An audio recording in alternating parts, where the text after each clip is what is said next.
Assalamualaikum warahmatullahi wabarakatuh. Waalaikumsalam warahmatullahi wabarakatuh. Salam sejahtera untuk kita semua. Selamat pagi kakak, bos, dan teman-teman sekalian.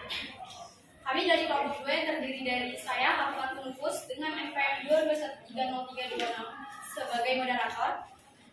Memperkenalkan diri, nama saya Estian Dita dengan MPM 2213038 sebagai presentator. Saya Rita Cecilia Francisca dengan MPM 22130320111 sebagai presentator. Saya Nuraini Fitriana dengan MPM 22130320111. Saya Megosari dengan MPM 2213 Saya Muhammad Fitri MPM 2213. Hari ini kami akan mempresentasikan makalah kami yang berjudul Bangsa dan Negara. Untuk materi pertama bisa dijelaskan oleh materi pertama. Baik, saya akan menjelaskan materi tentang pengertian bangsa. Bangsa adalah sebuah kelompok orang. Pengertian bangsa. Bangsa adalah sekelompok orang yang memiliki adat istiadat, asal-usul, bahasa, dan sejarah yang sama serta berkepemimpinan sendiri. Bangsa sendiri ialah sebuah kelompok yang terdiri dari sebuah kelompok orang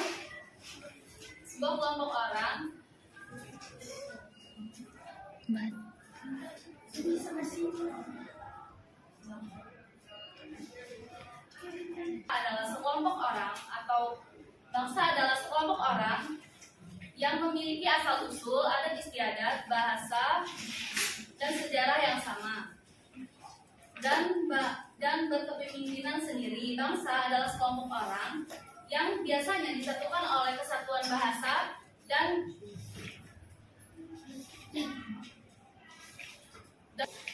wilayah tertentu di bumi. Terima kasih Meta atas penjelasannya. Untuk materi selanjutnya materi kedua. Di sini saya sebagai presentator kedua akan mendefinisikan pengertian negara. Menurut Kamus Besar Bahasa Indonesia, pengertian negara dibagi menjadi dua. Yang pertama, negara adalah suatu organisasi yang memiliki tingkat kekuasaan tertinggi dan ditaati oleh masyarakat. Yang kedua, negara adalah suatu kelompok sosial di bawah organisasi, lembaga, partai politik, dan juga pemerintahan yang berdaulat. Selain itu, pengertian negara juga didefinisikan oleh beberapa ahli, seperti Roger yang menyatakan bahwa pengertian negara adalah alat untuk mengatur persoalan-persoalan bersama masyarakat. Kemudian Max Weber yang mengatakan bahwa negara adalah suatu masyarakat yang memiliki hak monopoli dalam penggunaan kekuasaan fisik secara sah di dalam suatu wilayah. Terima kasih.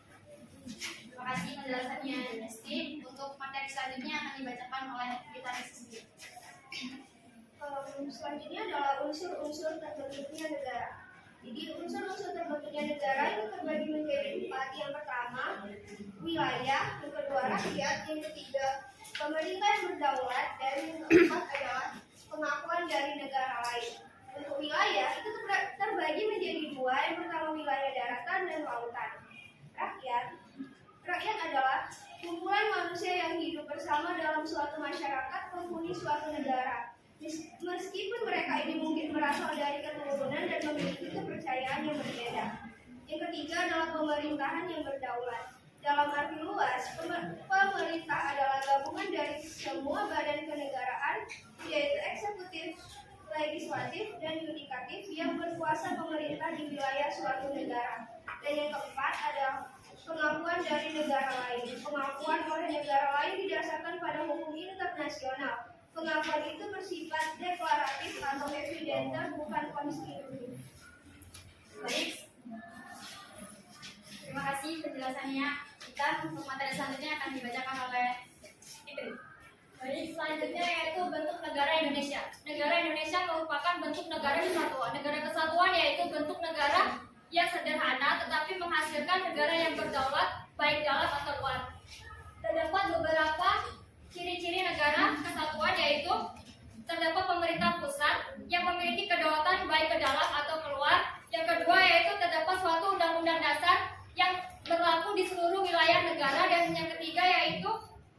terdapat satu kepala daerah kepemerintahan, dan yang terakhir yaitu terdapat suatu badan rakyat pemerintah. Negara kesatuan adalah sudah dianut oleh Indonesia sejak proklamasi kemerdekaan Indonesia tanggal 17 Agustus 1945. Negara kesatuan adalah bentuk negara yang sifatnya tunggal dan tidak tersusun atau terbagi dari beberapa negara yang memiliki kedaulatan atau terbagi dari beberapa negara yang memiliki kedaulatan dan kewenangannya berada pada pemerintahan pusat. Hal ini sesuai dengan pasal 1 ayat 1 Undang-Undang Dasar 1945 yang berbunyi negara kesatuan Indonesia yaitu berbentuk republik. Dan ayat kedua yaitu kedaulatan berada di tangan rakyat dan dilaksanakan menurut Undang-Undang Dasar. Kedaulatan berada di tangan rakyat artinya Indonesia menganut sistem demokrasi yang dalamnya menjalankan pemerintahannya. Terima kasih penjelasannya Fitri. Untuk materi selanjutnya akan dijelaskan oleh Ima. Baik, selanjutnya proses terbentuknya negara. Asal mula terbentuknya suatu negara dapat dibedakan menjadi 3 proses. Yang pertama secara primer, yang kedua secara sekunder, dan ketiga secara teoritis. Yang pertama secara primer, terjadinya diawali dengan adanya keluarga yang memenuhi kekuasaan masing-masing. Adapun tahapannya yaitu persekutuan masyarakat atau suku, kerajaan, negara, dan negara demokrasi. Yang kedua, secara sekunder, terjadinya suatu negara lebih pada pendekatan nyata atau kenyataan. Terdapat macam-macam asal mula terjadinya negara sekunder yaitu proklamasi, separatis, invasion, sesi, fusi, aktivase, dan penduduk atas wilayah yang belum ada pemerintah sebelumnya. Yang ketiga, secara teoritis. Terdapat beberapa teori tentang terbentuknya negara, yaitu teori tentang sosial, teori kekuatan, teori ketuhanan, teori historis, kedaulatan hukum. Terima kasih penjelasannya Ima. Untuk materi terakhir akan dijelaskan oleh Baik, materi terakhir yaitu proses terbentuknya negara Indonesia. Proses terbentuknya bangsa dan negara Indonesia melalui suatu proses yang cukup panjang. Sejak masa sebelum bangsa asing menjajah Indonesia, seperti masa kejayaan Kerajaan Kutai, Sriwijaya, Majapahit, dan kerajaan-kerajaan lainnya.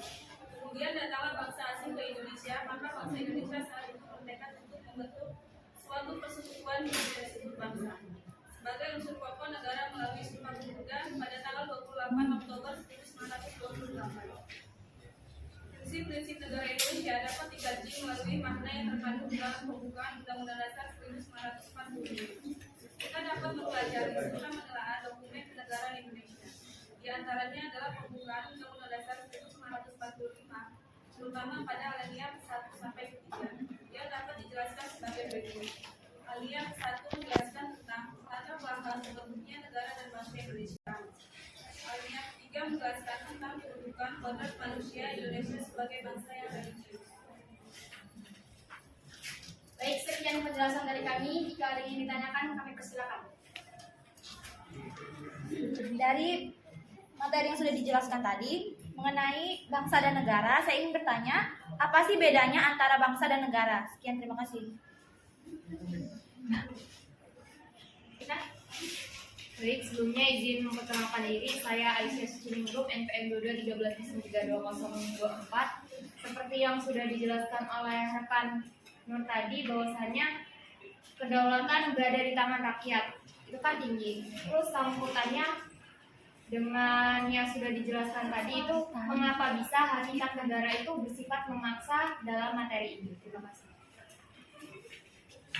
Baik, sebelumnya izin memperkenalkan diri, saya Feni Sundari dengan NPM 2213-032. Izin bertanya, menjelaskan maksud dari konsep dasar wilayah kelautan. Terima kasih. Isi waktu untuk menjawabnya.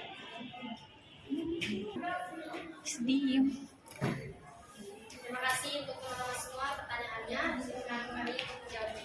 Silakan untuk peserta menjawab pertanyaan dari Claudia. Pertanyaannya, apa bedanya bangsa dan negara? Jawabannya, perbedaan negara merupakan suatu organisasi besar yang teratur, sementara bangsa hanya sekumpulan masyarakat. Negara memiliki legitimasi dalam mengatur dan memaksa masyarakat, sementara bangsa tidak.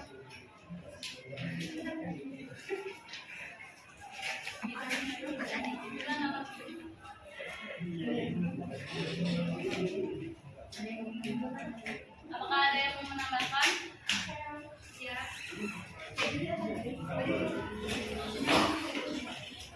Jadi bisa menambahkan jawaban dari Metaforis. Tadi mereka bilang bangsa adalah sekumpulan masyarakat, kan? Nah, di sini saya mau menambahkan bahwa rencana kumpulan masyarakat yang membentuk negara disebut sebuah bangsa. Dan dapat disimpulkan bahwa pada dasarnya bangsa adalah rakyat yang telah mempunyai kesatuan tekad untuk membangun masa depan bersama. Terima kasih. Kita makan lagi. Dan tidak ada, kita akan selanjutnya untuk menjawab pertanyaan yang kedua. Akan dijawab oleh Nuraini. Baik, tadi pertanyaan dari saudari Cia yaitu salah satu unsur terbentuknya negara adalah lautan. Apa?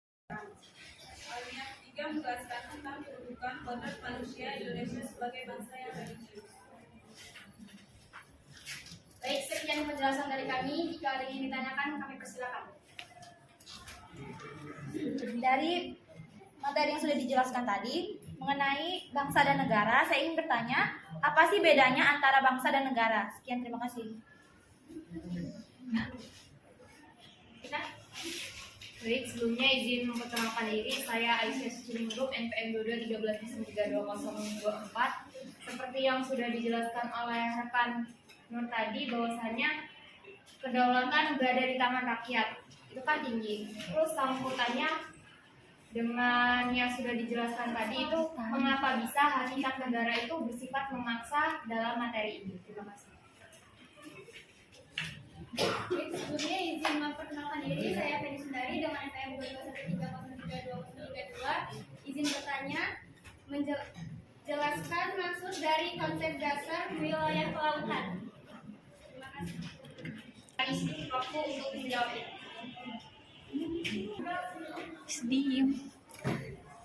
Terima kasih untuk teman-teman semua pertanyaannya. Silakan kami untuk menjawabnya. Silakan untuk peserta menjawab pertanyaan dari Rosia. Pertanyaannya, apa bedanya bangsa dan negara? Jawabannya, perbedaan negara merupakan suatu organisasi besar yang teratur, sementara bangsa hanya sekumpulan masyarakat. Negara memiliki legitimasi dalam mengatur dan memaksa masyarakat, sementara bangsa tidak.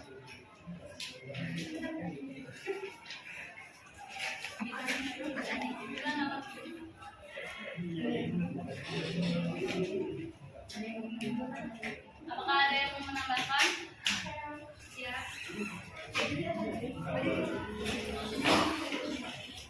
Jadi bisa menambahkan jawaban dari Metaforis. Tadi mereka bilang bangsa adalah sekumpulan masyarakat, kan? Nah, di sini saya mau menambahkan bahwa rencana kumpulan masyarakat yang membentuk negara disebut sebuah bangsa. Dan dapat disimpulkan bahwa pada dasarnya bangsa adalah rakyat yang telah mempunyai kesatuan tekad untuk membangun masa depan bersama. Terima kasih. Kita makan lagi. Jika tidak ada, kita akan selanjutnya untuk menjawab pertanyaan yang kedua.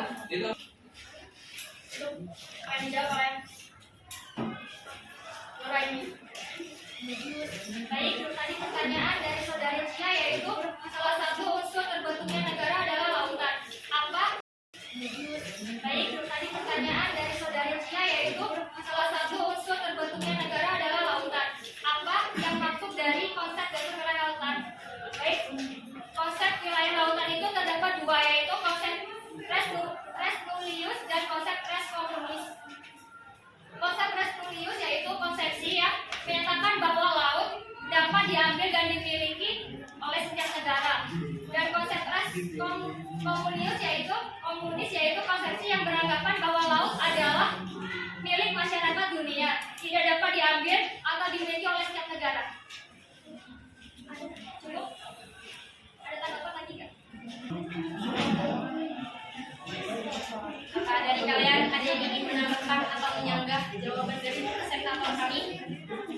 Silakan. Yang ingin ditambahkan atau disanggah untuk selanjutnya kami akan menjawab pertanyaan terakhir dari saudara Aisyah yang menjawab oleh dosen. Baik, di sini saya akan menjawab pertanyaan dari saudari Aisyah yang mengapa hakikat negara bersifat memaksa. Ini karena setiap negara memiliki kekuatan fisik secara legal yang berarti semua peraturan perundang-undangan yang berlaku harus ditaati sehingga kemakmuran dan ketertiban negara tercapai. Apakah saudari Aisyah sudah jelas? Memberikan contoh undang-undang yang memaksa itu dalam hakikat negara itu yang seperti apa? Atau contoh bisa dibacakan? Baik,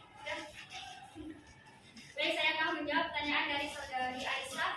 Pertanyaannya, contoh undang-undang yang bersifat memaksa ya. Contohnya yaitu terdapat pasal 22 UUD 1945 yang terdiri atas 3 ayat. Ayat pertama yaitu dalam hal kegentingan yang memaksa, Presiden berhak menetapkan peraturan pemerintah sebagai pengganti undang-undang. Ayat kedua yaitu peraturan pemerintah harus mendapat persetujuan DPR, dan ayat ketiga yaitu jika tidak mendapat persetujuan DPR maka peraturan pemerintah itu harus dicabut. Jadi menurut kalian apakah dari pasal 22 yang disampaikan tadi sudah terlaksana di negara kita? Yes. Pusing nih Pak. Yang sudah itu seperti apa dan yang belum itu yang seperti apa? Dan keperluan negara diatur oleh undang-undang. Jadi bukan yang dijelaskan Nuraini tadi. Dia masuknya ke pasal 23A. Ya. Sekian, terima kasih. Iya. Iya. Jadi saya izin menambahkan pertanyaan dari Aisyah. Jadi yang belum terlaksana itu pasal 22 ayat 1, dan yang sudah terlaksana itu pasal 22 ayat 2 dan 3. Contohnya adalah Omnibus Law. Terima kasih.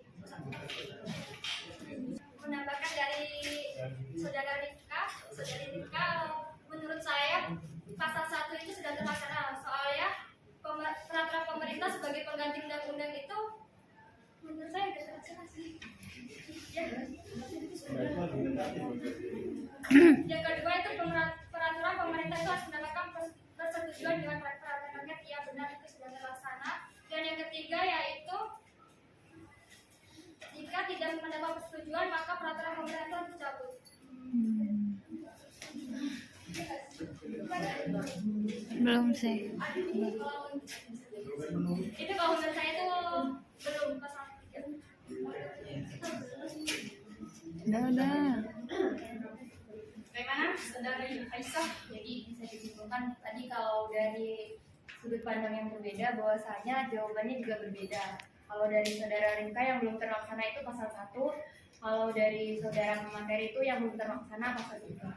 Jawabannya subjektif. Udah. Terima kasih ya. Sekian pembahasan dari kami. Dapat disimpulkan bahwa